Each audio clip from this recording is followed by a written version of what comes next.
There are some events in a person's life that leave a deep impact. Some incidents are so unusual that people find it hard to believe them, yet they are true. Today, I will tell you such a mysterious story that happened to me and my friends. This happened a long time ago. We, a group of friends, would return from the playground in the evening and gather at the corner of the neighborhood to chat. Sometimes, we'd talk about cricket, sometimes movies, and sometimes we'd discuss the challenges of life. But that day, Nadim brought up something that would send chills down our spines. One evening, after dinner, we all went outside. Abid, Nazir, Sajid, Mudassir, and I were busy, chatting, as usual, when suddenly Nadim said, "Today is Thursday, and you know this night belongs to spirits and witches." I laughed and responded, "Nadim, your stories always make me laugh. Have you ever actually seen a ghost?" Nadim angrily looked at me and said, "There's an old jamun tree outside the village in the fields, and something strange is going to happen there tonight. Don't believe me? Let me show you the truth." We all decided to join Nadim,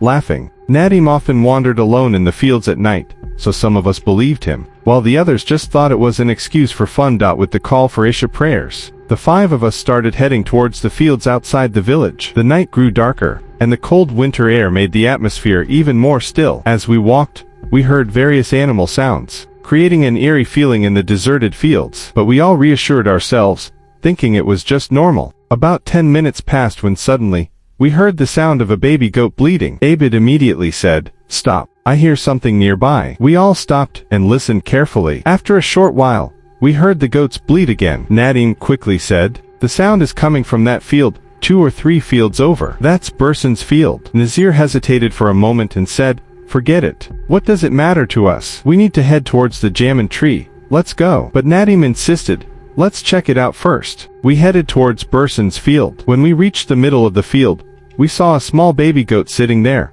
looking innocent and weak. Nadim immediately said, "It seems like a shepherd has lost it. Let's take it with us and return it in the morning." We all agreed with Nadim's suggestion and picked up the baby goat. Although Mudassir was feeling uneasy, he still came along. The cold and darkness of the night deepened as we moved closer to the jamun tree. Along the way, we heard strange noises again and again, which filled our hearts with fear. Suddenly, we heard a sharp whistling sound. We all stopped immediately and looked at each other with frightened eyes. The whistle was faint and continuous, as if someone was trying to talk to us or call us towards them. Nadim said, "We're almost at the jamun tree now. Let's see what's going on there." We all took a deep breath and moved forward. The tree was in front of us. It was very large and old, as if it held centuries of history within its branches. The branches were spread out in a strange way, swaying with the cold night's wind. We sat near the tree, but a shadow of fear had already taken hold of our hearts. Mudassir said, "Tie a rope around the goat's neck so it doesn't run away." Nazir quickly found a rope and tied it around the baby goat's neck. Now, all our eyes were on the jamun tree. Other than the rustling of the wind,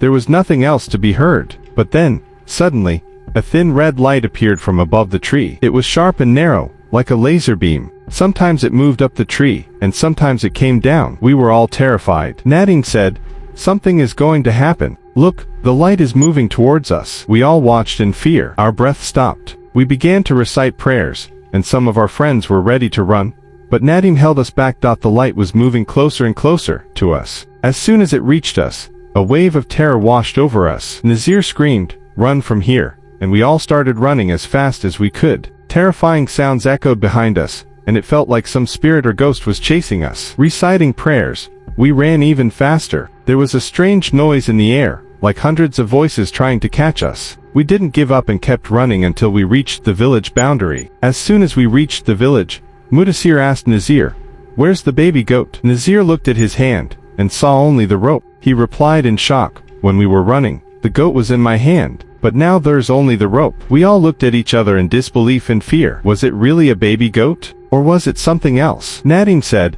"We'll go back in the morning and see what happened there." The next morning, none of us were willing to go back to that place, except for Nadim and Mudassir. The 2 of them went to the fields and saw the spot where they had left the baby goat. The scene was terrifying. The baby goat was dead, and only its bones remained. There was no trace of its flesh. Nadim and Mudassir immediately understood that whatever had happened the previous night was not just an illusion. There was something mysterious and dangerous under the jamun tree.